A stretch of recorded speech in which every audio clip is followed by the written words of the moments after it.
The auction block stood like a gallows in the center of Perdition's main street, its weathered wood stained dark with God knew what.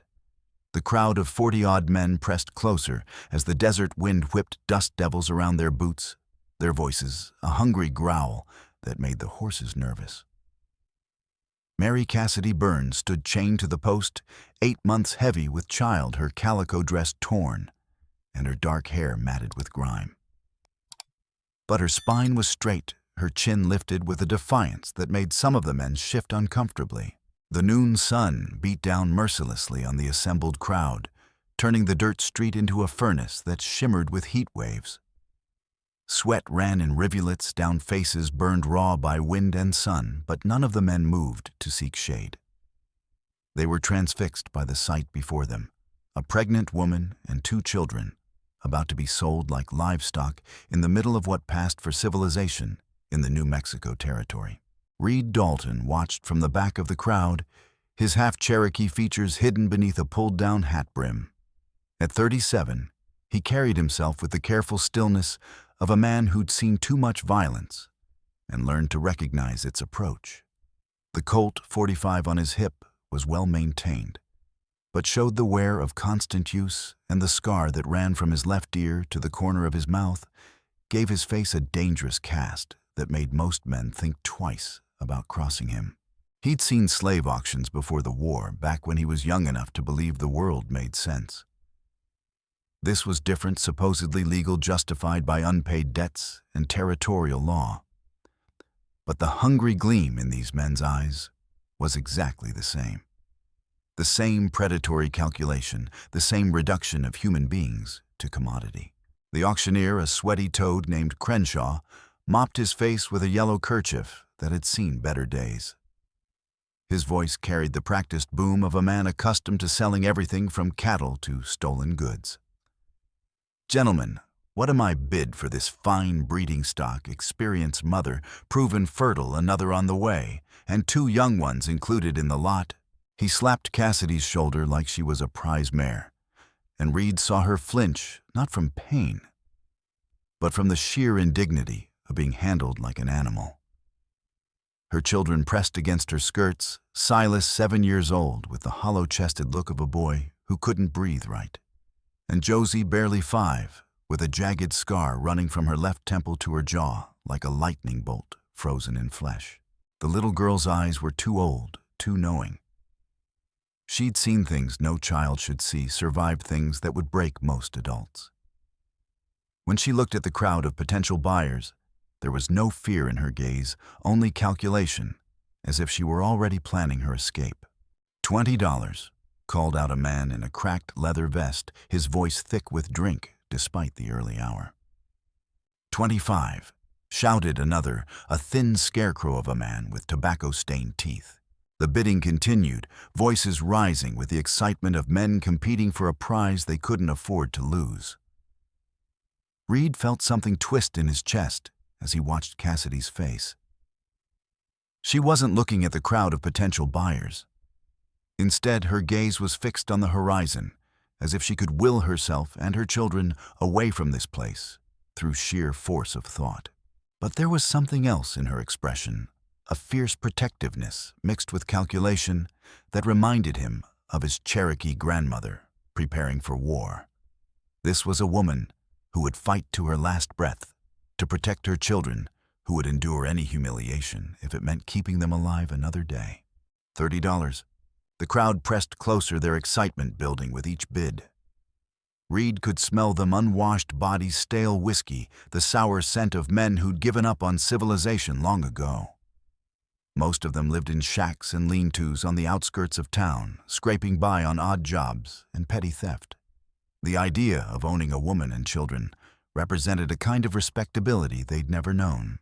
Reed had come to Perdition to disappear, to lose himself in the vast emptiness of the New Mexico territory. After 3 years of running from both sides of the law, he'd planned to ride south to Mexico and find some forgotten village where nobody cared about his past. He had money in his saddlebags, enough to bid if he chose. Enough to win, but winning meant responsibility. It meant caring about someone other than himself. and Reed Dalton had learned the hard way that everyone he cared about ended up dead.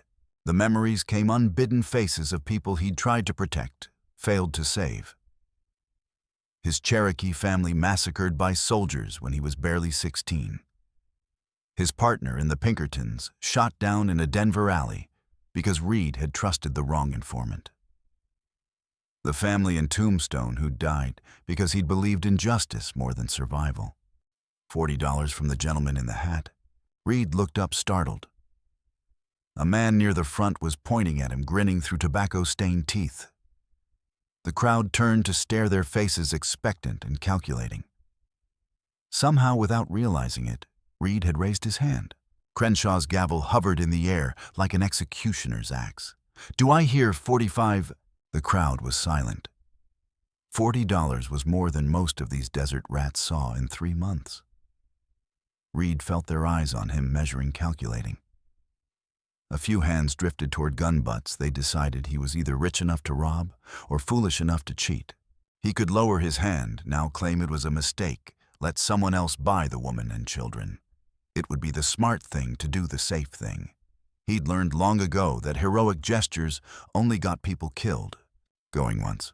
Reed looked at Cassidy again. This time she was looking back at him. Her brown eyes held depths he couldn't fathom. Desperation, yes, but something else. Hope, maybe. Or recognition. As if she saw something in him that he'd forgotten was there. He thought about his grandmother, who taught him that every person had a choice between becoming a warrior or becoming prey. He thought about the badge he'd once worn with pride before corruption and betrayal had turned it into a symbol of everything he'd lost. He thought about the man he'd once been before the blood and the running and the endless years of looking over his shoulder. Going twice. Reed kept his hand raised. The shot cracked like thunder, echoing off the adobe buildings that lined Perdition's main street. Crenshaw's head snapped back, blood spraying across the platform in a crimson arc that caught the sunlight like scattered rubies. He toppled backward, his skull striking the wooden planks with a wet sound that made the children scream and the crowd roar in confusion. Reed's Colt was already in his hand and the barrel still smoking. The draw had been instinctive, faster than conscious thought, a skill honed by years of survival in places where hesitation meant death. The crowd scattered like startled quail, some diving behind wagons, others running for the relative safety of the saloon. In seconds, the street was empty, except for Reed the corpse and the family chained to the auction block. A few men lingered in doorways, and behind cover, their faces pale with shock. They'd come expecting entertainment and found themselves witnesses to murder. Not one of them moved to challenge Reed or call for the law. They all knew that Sheriff Hawkins had been in the crowd cheering with the rest. "Why?" Cassidy asked quietly, her voice barely audible over the ringing in Reed's ears. Reed holstered his gun and climbed onto the platform, his boots echoing on blood-slicked wood. He pulled lockpicks from his vest, tools he'd hoped never to use again. His hands were steady despite the whiskey he'd been nursing all morning, muscle memory taking over where conscious thought failed. Because nobody should be sold like cattle. He said, working at the shackles that bound her wrists. "You don't know us, don't owe us anything. Maybe I owe myself." The first shackle fell away with a metallic clatter. "What's your name?" "Mary Cassidy Byrne. This is Silas and Josie." Her voice was steady, controlled, not the voice of a helpless victim. There was steel beneath her exhaustion, a core of strength that had kept her alive through whatever hell had brought her to this moment. "And you?" Reed Dalton. The second shackle joined the first on the platform. "We need to move. That shot's going to bring attention we don't want." Cassidy rubbed her wrists where the iron had chafed them raw, leaving angry red welts that would take weeks to heal. What attention! Sheriff Hawkins was in the crowd, cheering with the rest. Reed felt a chill that had nothing to do with the desert wind. A sheriff who'd sanctioned the sale of a pregnant woman and her children wasn't just corrupt, he was part of something bigger. Something that stank of conspiracy and covered up murder. The implications were staggering. If Hawkins was involved, then this wasn't just about desperate people selling a widow to pay her debts. This was orchestrated, planned, executed with the kind of precision that suggested official backing, which meant Reed had just killed a man in front of witnesses with the local law's implicit approval, which meant they were all in more danger than he'd realized. "My horse is behind the blacksmith shop," Reed said, scanning the empty street for threats. "Can you ride?" "I can do whatever needs doing." Cassidy lifted her chin with that same fierce pride he'd noticed before. Despite everything, the pregnancy, the exhaustion, the humiliation of being sold like livestock, her spirit remained unbroken. "But first, where's my husband buried?" Reed had heard the story in the saloon the night before, told in whispers by men who were afraid to speak too loud. John Byrne, a silver miner, found dead at the bottom of a shaft with his skull caved in. The mine company claimed it was an accident, paid for a quick burial, then seized his cabin for unpaid debts. His pregnant widow and 2 children were turned out to starve. But Reed had learned to read between the lines of such stories. The timing was too convenient, the sequence of events too neat. A man discovers something valuable, then dies in an accident. Then his family is disposed of through legal means. It was a pattern he'd seen before in mining camps from Colorado to California. "Boot Hill behind the church," Reed said. "But we don't have time. There's always time to say goodbye to the dead." Cassidy's voice brooked no argument. She took each child by the hand and started walking toward the cemetery, her spine straight despite everything. 5 minutes. That's all I need." Reed followed, his hand resting on his gun butt as he scanned the scattered crowd for threats. Most of the men had already retreated to the saloon, where they'd drink away the shock of witnessing sudden death. But a few watched from the shadows, their eyes holding the calculation of predators sizing up prey. He recognized the type men who lived on the edges of civilization, taking what they could by force or cunning. They'd be wondering if Reed had money, if he was alone, if he could be taken. The fact that he'd killed Crenshaw would make some of them cautious, but it would make others curious. A man who could draw and fire that fast was either very dangerous or very lucky, and most of them would want to find out which. The cemetery was a patch of hard earth surrounded by a low stone wall. Most graves marked only with rocks or pieces of broken wood. The desert didn't give up its dead easily. Coffins were expensive, and most families couldn't afford proper headstones. Boot Hill was where perdition buried its failures. It's forgotten, it's discarded. John Byrne's cross bore his name, carved in careful letters, and a date just 2 weeks past. The earth was still loose, recently turned, with none of the settled look that came with time. Someone had cared enough to dig a proper grave, at least though Reed suspected it had been Cassidy herself who'd wielded the shovel. She knelt awkwardly beside the grave, her pregnancy making the movement difficult. The children flanked her like small sentries, their faces solemn with the weight of loss. Josie reached up and touched her mother's tear-streaked face with a gentleness that broke Reed's heart. "Is Daddy really down there, Mama? His body is sweet pea, but the part of him that loved us, that's still here." Cassidy kissed her daughter's scarred cheek with infinite tenderness. "Always." Silas wheezed and coughed, his thin shoulders shaking with the effort to breathe. Reed crouched beside the boy and listened to the rattling in his chest, a sound he'd heard too many times in the mining camps. Silicosis, probably from breathing too much dust. The disease was a death sentence for most miners, a slow drowning in their own lungs. But sometimes the clean desert air helped if you could get them away from the dust and smoke in time. Sometimes. "How long has he been like this?" Reed asked quietly. "Since the mine accident." Cassidy replied, her voice barely above a whisper. "The dust got in his lungs. Doctor says it'll probably get worse before it gets better. If it gets better."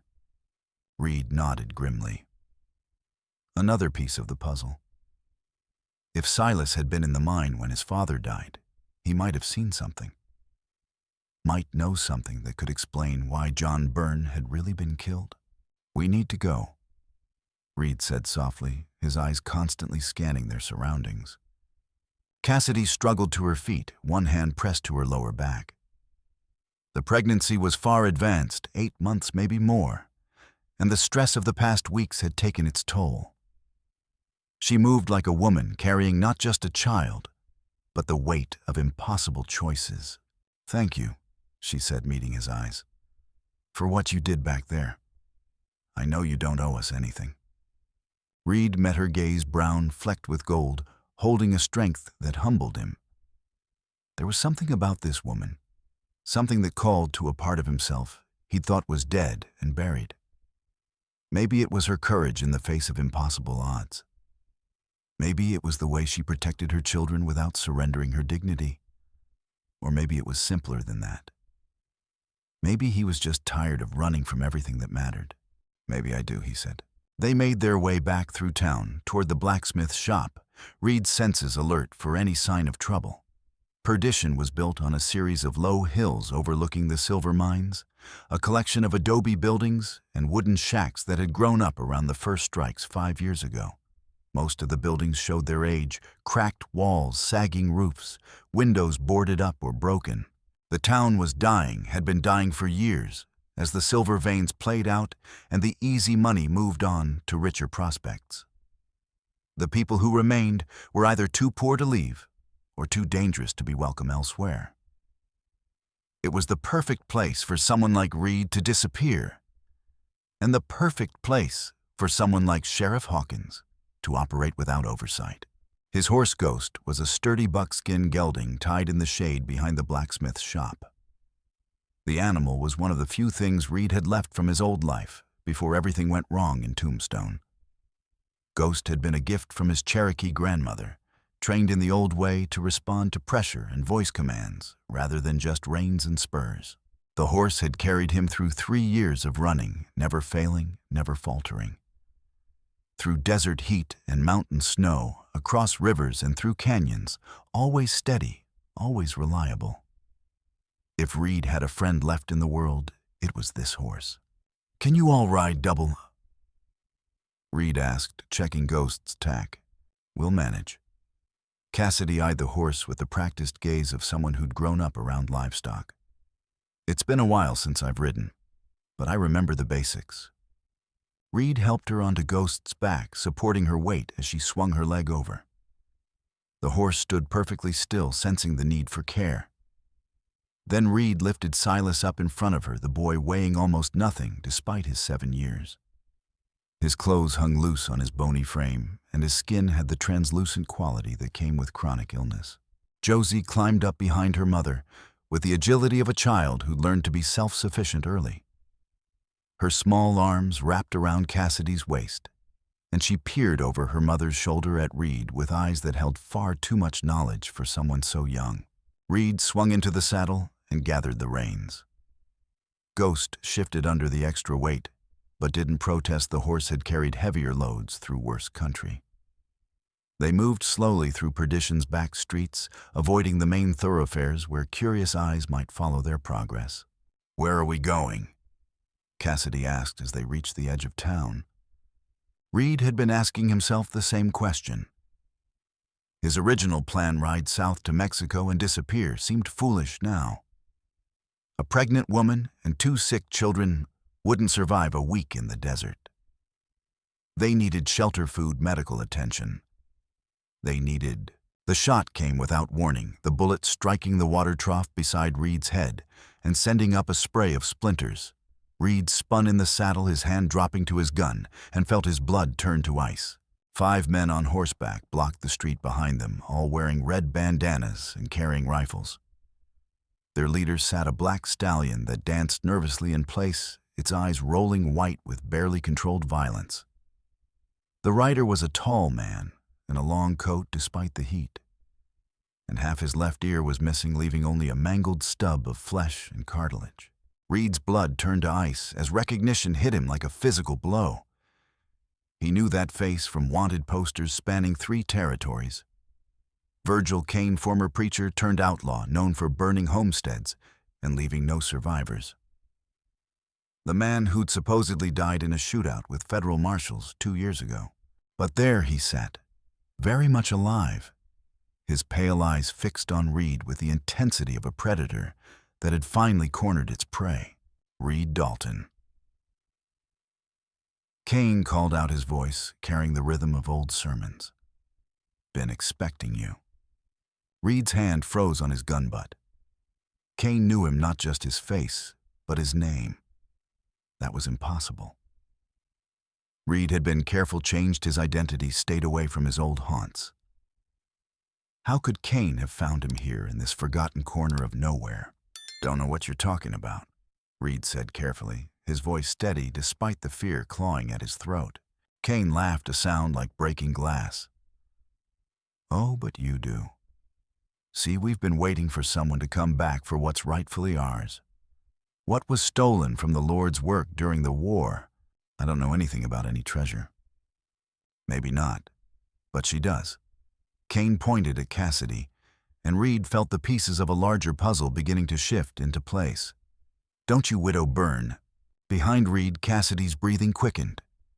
Her hands tightened protectively on Silas's shoulders, and Reed could feel the tension radiating from her like heat from a forge. Cain's smile revealed teeth filed to sharp points, a grotesque affectation that was supposed to make him look more terrifying. Your husband found something in those mines, didn't he? Something that belongs to us. The journal of Jeremiah Holt, our dear departed friend, who hid the Devil's Hoard before the Yankees caught up with him.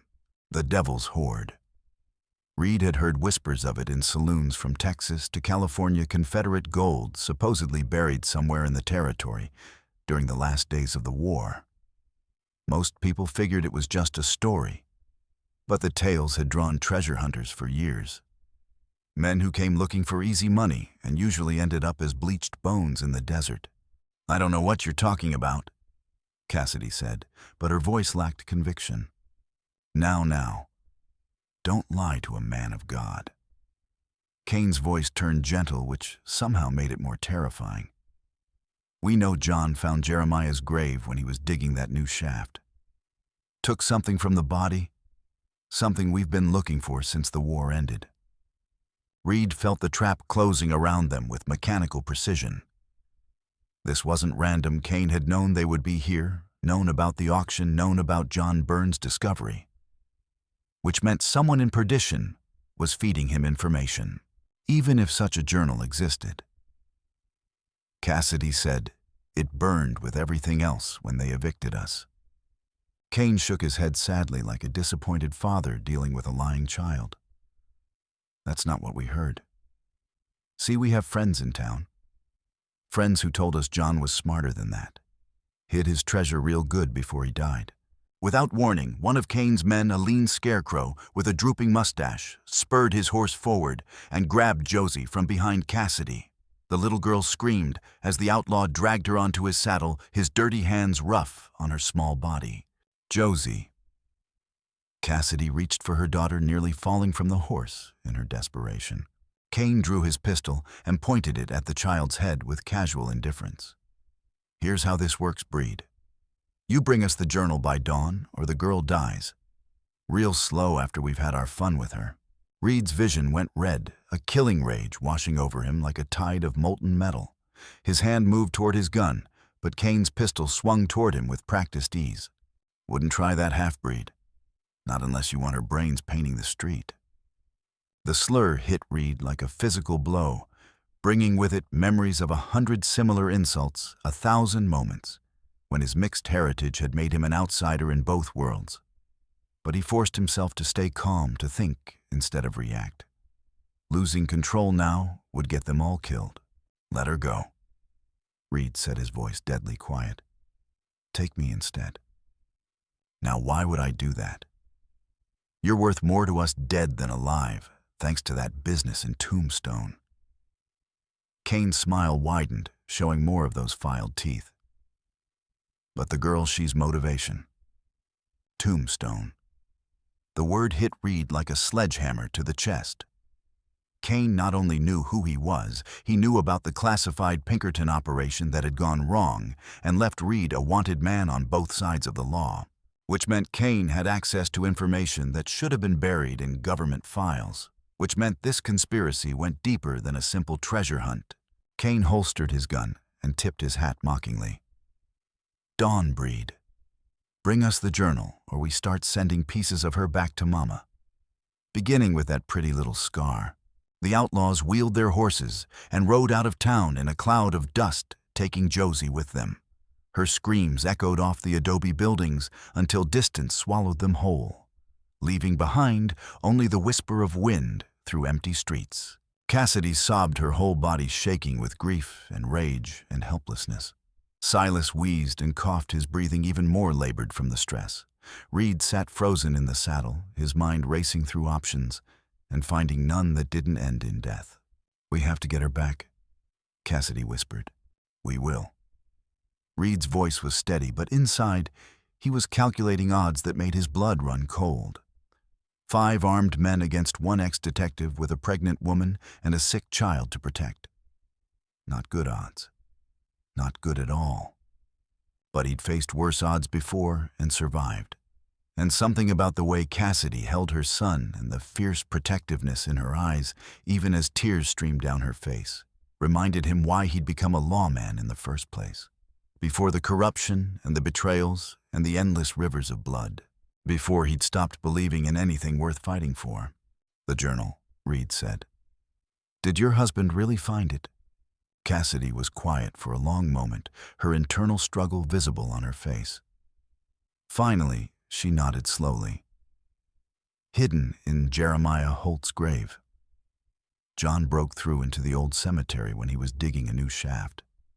Found the journal wrapped in oilcloth tucked inside the dead man's coat pocket. Where is it now?" Cassidy's hand moved unconsciously to her dress, and Reed understood. "John sewed it into the lining before he died. Said if anything happened to him, I should take it and run. But I was too scared, too pregnant. I thought we'd be safe in town." Reed felt cold certainty settle in his gut like a stone. "Kane's not just after the gold. Someone told him exactly where to find you. Someone who knew about the journal knew about the auction." "Who?" Reed thought about the timing of events, Kane showing up just as Cassidy was being auctioned off, knowing exactly who she was and what her husband had found. The way Sheriff Hawkins had been in the crowd, cheering with the rest. The systematic way the mine company had seized the burned cabin and arranged for the family to be sold. Someone who's been watching and waiting for the right moment to strike. Reed said grimly. "Someone who wanted you exposed, vulnerable, with nowhere to run." He turned ghost toward the general store at the edge of town. They needed supplies if they were going to have any chance of rescuing Josie and surviving what was coming. Food, ammunition, medicine for Silas, and information he needed to understand exactly what they were up against. The store was cool and dim after the blazing sun outside its shelves, stocked with the basics of frontier life. Reed moved quickly through the aisles, his practiced eye selecting what they'd need for a fight. Ammunition for his Colt and Winchester. Jerky and hardtack that would keep in the desert heat. A bottle of laudanum for Silas's cough. Bandages and carbolic acid for wounds. At the last minute, he added a small derringer and a box of cartridges. If things went bad, Cassidy would need a way to protect herself and the children. Donovan, the storekeeper, watched nervously as Reed piled goods on the counter. He was a thin, nervous man, with the permanent squint of someone who spent too much time reading in poor light. His hands shook slightly as he tallied the purchases, and his eyes kept darting toward the windows, as if he expected trouble to come crashing through.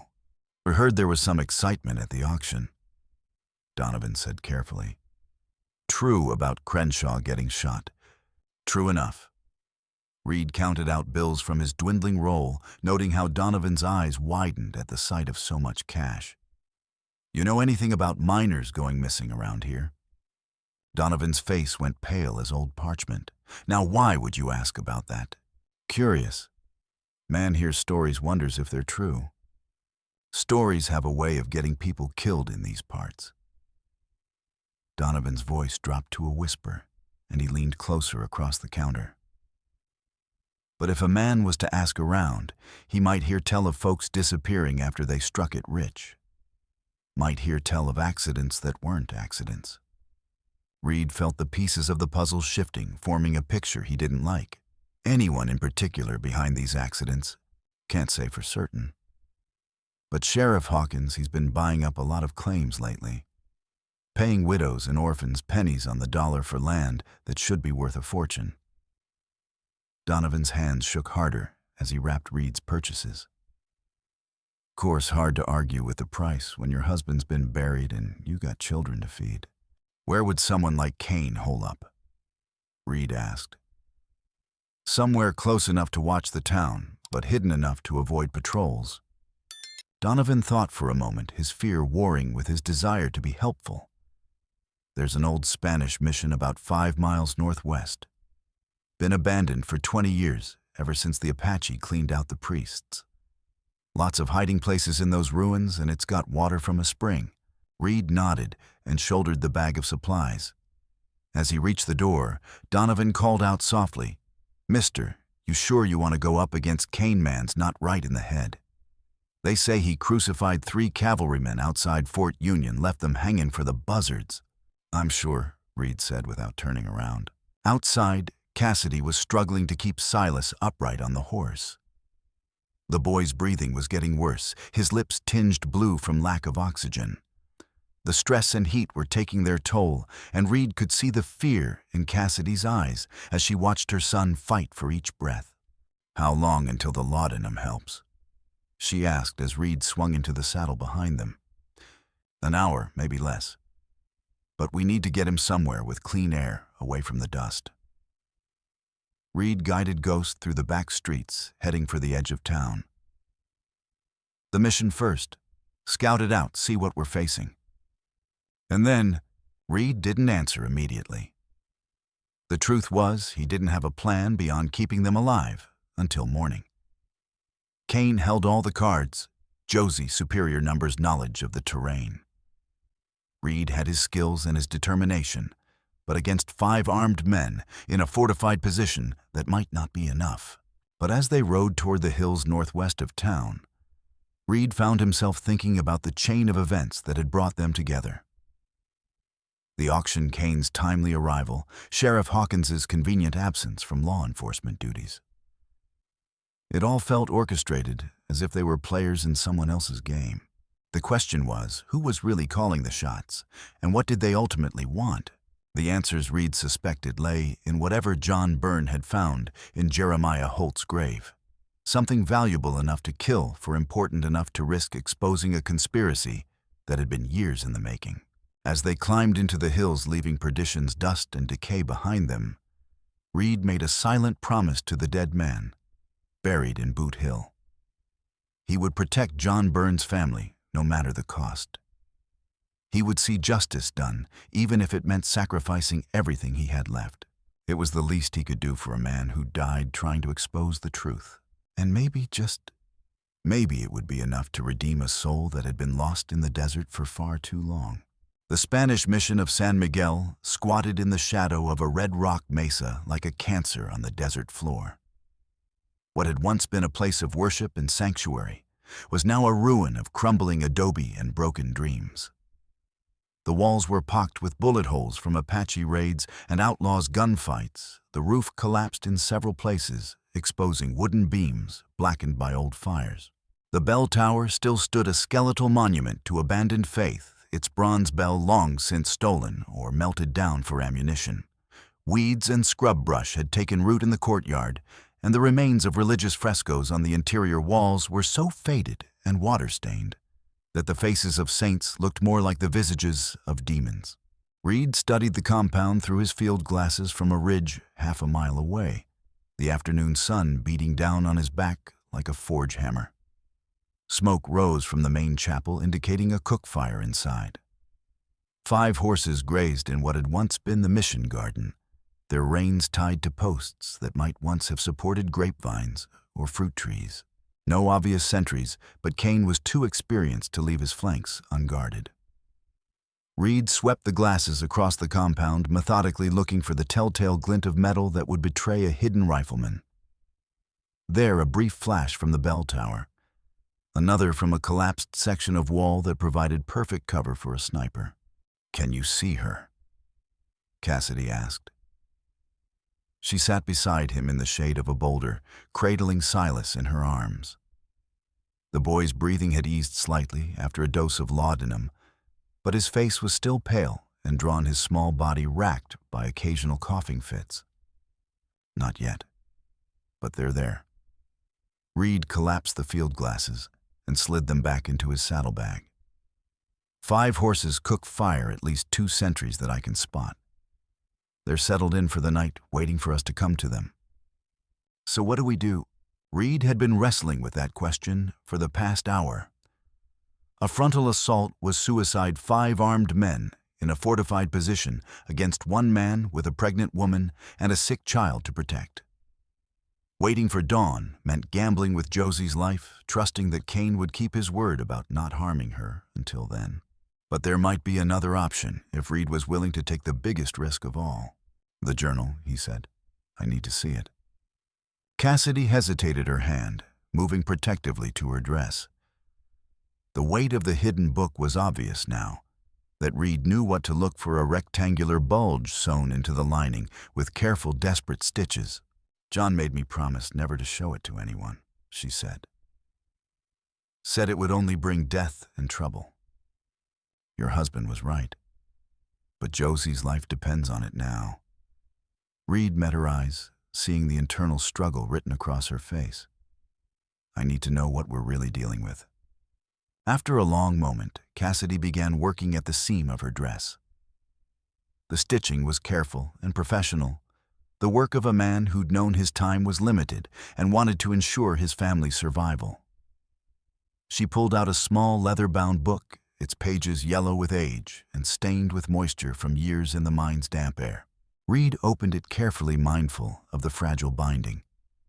The first page bore an inscription in faded ink: "The Personal Journal of Jeremiah Holt, Anno Domini, 1865. Below that, in a different hand: "For the glory of the cause and the salvation of the South." The pages were covered with cramped handwriting dates, locations, cryptic references to the Horde and sacred gold. Maps sketched in the margins showed landmarks Reed didn't recognize: a church with twin spires, a mesa shaped like a sleeping giant, a river that ran red with mineral deposits. But it was the detailed accounting that made Reed's blood run cold. Lists of raids amounts, stolen names of Union officers killed. And woven throughout it, all references to a network of Confederate sympathizers who had continued the war by other means long after Appomattox. "Jesus," Reed whispered, turning the pages. "This isn't just about gold, it's about treason." "What do you mean?" Reed pointed to a passage near the middle of the journal. Jeremiah wasn't just hiding treasure. He was documenting a conspiracy: Confederate agents who infiltrated the territorial government after the war. Names, dates, amounts of money transferred to fund continued resistance. Cassidy leaned closer, studying the faded text. "Some of these names, I recognize them. Territorial judges, mining commissioners, even a few federal marshals, including one Marshal Arden Quill." Reed said, his voice hollow. The name leapt off the page like a snake, striking his old mentor, the man who trained him, trusted him, ultimately betrayed him in Tombstone. "You know him. He trained me when I first joined the Pinkertons. Sent me on the mission that destroyed my life." Reed felt pieces of a larger puzzle clicking into place with sickening clarity. This journal isn't just evidence of an old conspiracy. It's proof that it's still active. The implications were staggering. If Arden was involved, then the Tombstone operation hadn't been a Pinkerton mission at all. It had been a trap designed to eliminate Reed before he could uncover the truth about Confederate gold being used to corrupt territorial officials. "My God," Cassidy breathed. "John found all this. That's why they killed him. And that's why Cain is here now. Not for the gold, for the evidence." Reed closed the journal carefully.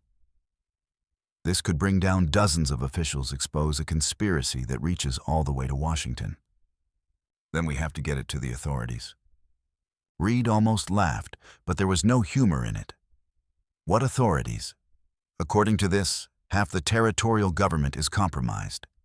The other half is either bought or intimidated into silence. They sat in silence for a moment, the weight of their discovery settling over them like a shroud. Reed thought about all the miners who died, all the families destroyed, all in service of keeping this secret buried.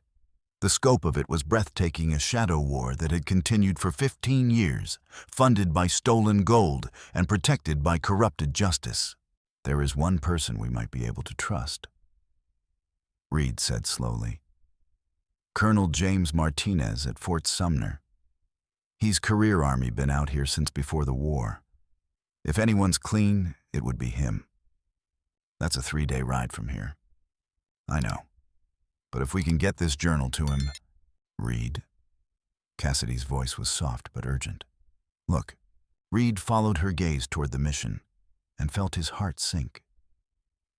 A column of dust was rising in the distance, riders approaching from the south. As they drew closer, Reed could make out the familiar silhouettes of cavalry uniforms. But something was wrong.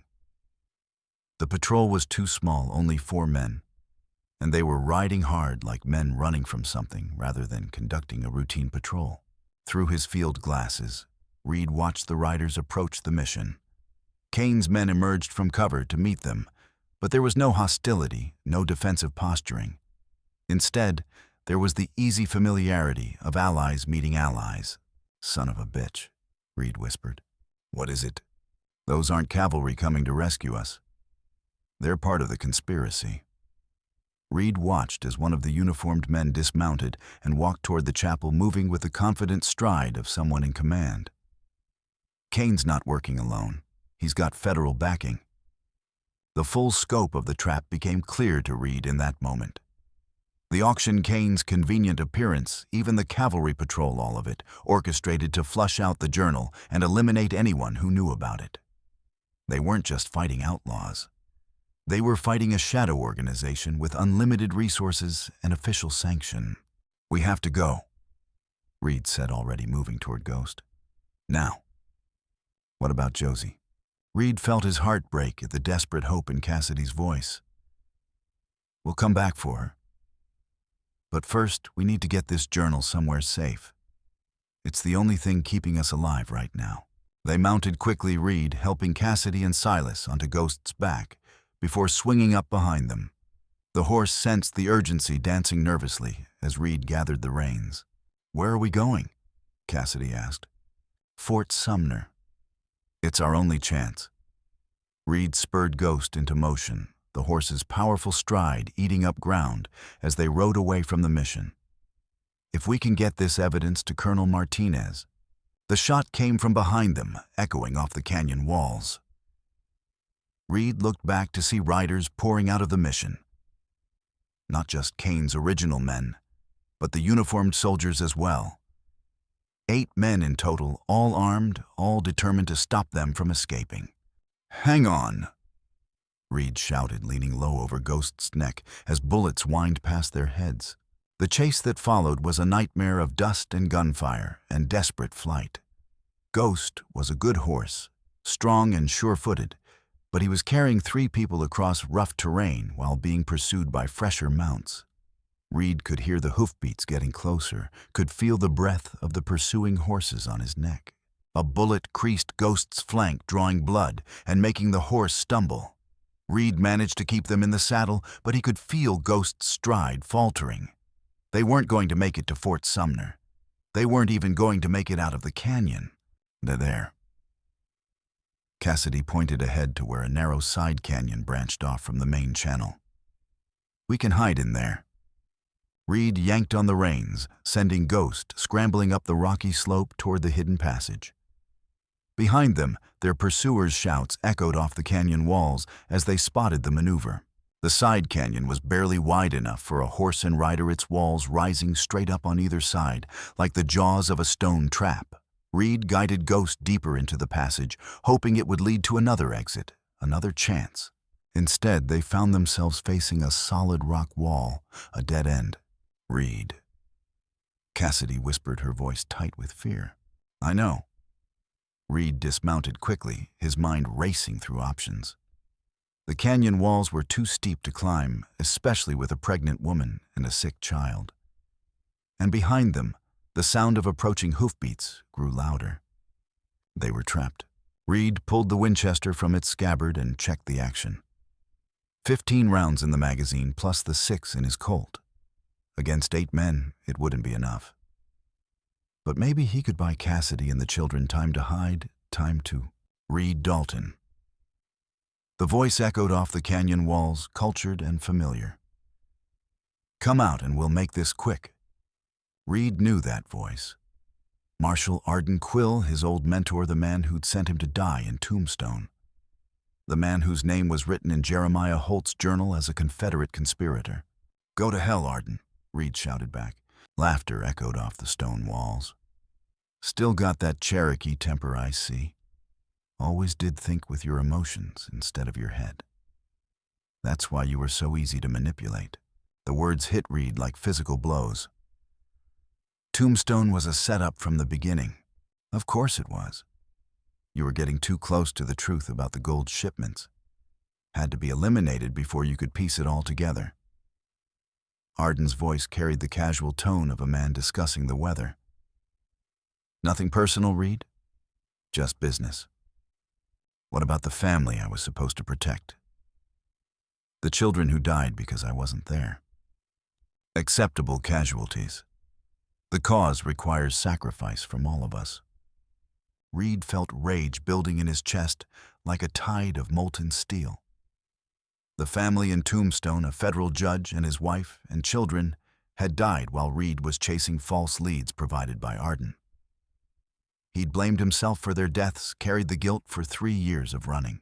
But it had all been a lie. Arden had deliberately sent him away so the assassination could proceed without interference. "You bastard," Reed whispered. "Come now, Reed. No need for name-calling. Just throw out your weapons and send out the woman with the journal. Do that and I promise the children will have quick deaths." Behind Reed, Cassidy made a sound like a wounded animal. Silas coughed weakly, his breathing more labored in the thin air of the high canyon.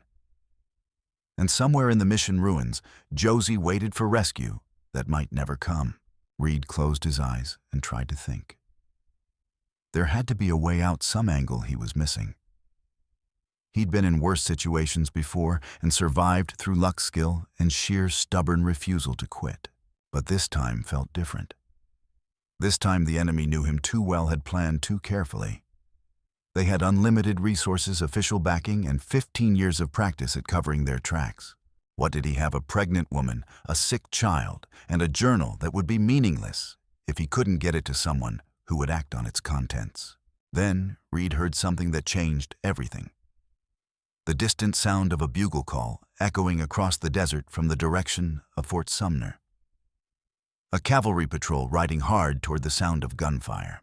Arden heard it too. Damn, kill them all. We don't have time for games. The attack came from multiple directions at once. Rifle fire poured into the narrow canyon, bullets striking sparks from the stone walls and filling the air with deadly fragments. Reed threw himself over Cassidy and Silas, using his body to shield them from the worst of it.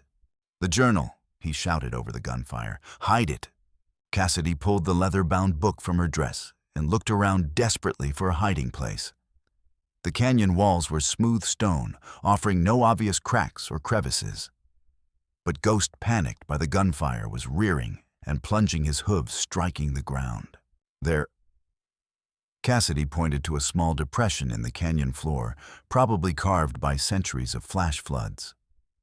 She wedged the journal into the crack and covered it with stones, just as the first of their attackers appeared at the canyon mouth. Reed's Winchester spoke, and the man tumbled backward with a scream. But more took his place, advancing under cover of suppressing fire. Reed worked the lever action frantically, trying to keep them back, but he was running out of ammunition fast. The bugle call was getting closer now, and Reed could hear the thunder of approaching hoofbeats. But would the real cavalry arrive in time? Reed Arden's voice carried over the gunfire. Last chance surrender now, and the woman and children live. Reed knew it was a lie. There could be no witnesses to what had happened here, no loose ends to threaten the conspiracy. Arden would kill them all and arrange the scene to look like an outlaw attack, just another tragedy in the lawless territory. But maybe, just maybe, Reed could buy enough time for the cavalry to arrive. "All right," Reed shouted. "I'm coming out." He stood slowly, his hands raised, the empty Winchester falling from his fingers. Behind him, Cassidy gasped in protest, but Reed didn't look back. If this was going to work, he had to sell the deception completely. Arden stepped into view at the canyon mouth, flanked by Kane and two of the uniformed soldiers. His face was older than Reed remembered, lined with years of carrying dark secrets, but his eyes were the same cold blue that had once seemed so trustworthy. "That's my boy," Arden said with paternal warmth that made Reed's skin crawl. "Always knew you were smart enough to know when you were beaten."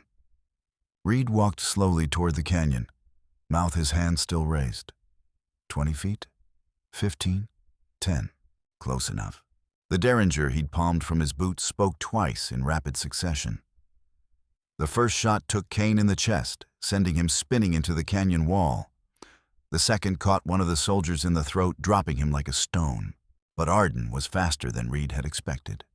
The marshal's gun cleared leather with the speed of long practice, and Reed felt the bullet burn across his ribs as he dove for cover behind a fallen boulder.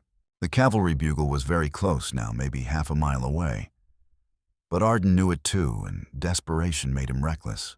"Kill them all," he screamed. No witnesses. The remaining attackers charged into the narrow canyon, abandoning caution for speed. Reed's Colt bucked in his hand, dropping two more men before the hammer fell on an empty chamber. He rolled behind another boulder just as bullets chewed chunks from the stone where he'd been lying. Then Cassidy was beside him, and the small derringer Reed had bought at the general store in her hand. Her face was pale but determined, and when one of the attackers rounded the boulder with his rifle raised, she put a bullet between his eyes without hesitation. "Where did you learn to shoot like that?" Reed gasped, clutching his wounded side. "John taught me. Said a woman in mining country needed to know how to protect herself." Cassidy's voice was steady despite the tears streaming down her face. "Is it over?" Reed peered around the boulder. Arden was gone, vanished like smoke in the wind. Of the 8 men who'd pursued them, only 3 bodies remained in the canyon. The others had either fled or were hiding, waiting for another chance. The sound of hoofbeats echoed off the canyon walls, the real cavalry finally arriving. Reed heard commands being shouted, the jingle of harnesses, the controlled chaos of professional soldiers responding to a crisis. "Then this is Colonel Martinez, 4th Cavalry." The voice carried the authority of a man accustomed to being obeyed. "Anyone alive in there?" "You hear?" Reed called back. "Federal deputy we have wounded." It took another hour to sort everything out. The cavalry medic bandaged Reed's wounded ribs and examined Silas, pronouncing the boy's condition serious, but not immediately life-threatening. The clean desert air was already helping his breathing, and with proper care, he might make a full recovery. Colonel Martinez was a lean, weathered man, with the bearing of someone who'd spent decades fighting to bring civilization to an untamed land. He listened to Reed's story with the patience of a professional soldier, asking pointed questions and taking careful notes. "This journal," Martinez said when Reed had finished. "You say it contains evidence of a Confederate conspiracy." Reed retrieved the leather-bound book from its hiding place and handed it to the colonel. Martinez read for several minutes, his expression growing grimmer with each page. "Mother of God," he whispered finally. "If this is authentic." "It is. John Byrne died because he found it. A lot of people have died to keep this secret buried." Martinez closed the journal carefully. "I'll need to get this to territorial headquarters immediately, and you'll need to testify before a federal grand jury." "What about my daughter?" Cassidy asked. "Josie is still at the mission." Martinez's expression darkened. "We'll get her back, ma'am." But first, we need to secure the area and round up any conspirators still at large. The assault on the mission came at dawn, just as Kane had originally demanded. But instead of Reed and Cassidy delivering the journal, it was 2 companies of cavalry surrounding the ruins with overwhelming force. The battle was brief and decisive. Most of Kane's remaining men surrendered without a fight when they realized they were outnumbered 10-1. Those who resisted were quickly overwhelmed by superior firepower and training. Reed found Josie in a small room behind the chapel altar, chained to a wall, but otherwise unharmed. She threw herself into his arms with a fierceness that nearly knocked him down, her small body shaking with relief and delayed terror. "I knew you'd come," she whispered. "I told the bad men you were tougher than they thought." "Did they hurt you?" "They tried to scare me, but Daddy taught me to be brave." Josie's voice was steady, but Reed could see the shadows in her eyes that would take time to heal. "Are we safe now?" Reed looked around the mission ruins where soldiers were searching for evidence and rounding up prisoners. In the distance, he could see Cassidy and Silas waiting with the medical wagon, their faces bright with hope and love. "Yes," he said, meaning it for the first time in years. "We're safe." The trials that followed made headlines across the territory and beyond. Dozens of officials were arrested, from local sheriffs to federal judges. The Consolidated Western Mining Company was dissolved, its assets seized and distributed to the families of its victims. Arden Quill was never found. Some said he'd fled to Mexico or South America. Others claimed he'd been killed by his own conspirators to prevent him from testifying. Reed preferred to think he was dead, but he kept his guns clean and his guard up just in case. The Byrne family now, the Dalton family, testified before 3 separate grand juries, their courage helping to ensure that justice was finally served. The bounty on Reed's head was lifted, his record cleared, his status as a federal officer restored. But Reed had no desire to return to law enforcement. He'd seen too much corruption, witnessed too much betrayal. Instead, he accepted Colonel Martinez's offer to serve as a civilian scout and guide, helping to map the territory and establish safe routes for settlers. 6 months after the mission raid, Sarah Brennan, she'd told him her real name during their second wedding ceremony, gave birth to a healthy son they named John, after the man whose sacrifice had brought them together. The baby thrived in the clean air of their new home near Fort Sumner, growing strong and healthy under the desert sun. Silas made a complete recovery, his lungs clearing as the months passed. He developed a fascination with geology and mineralogy, spending hours collecting rocks and studying the formations around their homestead. Reed suspected the boy would become a scientist or engineer, someone who used knowledge to build rather than destroy. Josie remained the family's fierce protector, her derringer always within reach, her eyes always alert for danger. But gradually, the shadows faded from her gaze, replaced by the natural curiosity and joy of childhood. She learned to read and write with remarkable speed, devouring every book she could find. On the first anniversary of their wedding, Reed and Sarah climbed to a high ridge overlooking their valley. The sun was setting, painting the desert in shades of gold and crimson, and the evening air carried the promise of rain. "Any regrets?" Sarah asked, her hand resting on her swollen belly.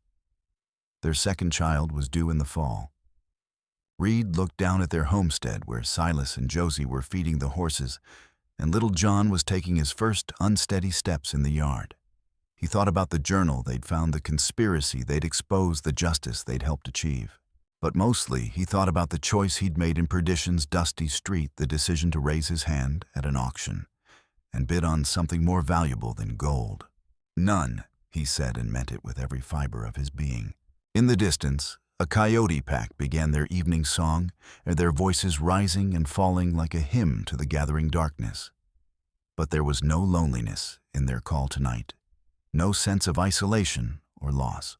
They were singing about family, about belonging, about the kind of love that could survive anything the desert threw at it. Reed Dalton listened to their song and smiled, knowing he was finally home.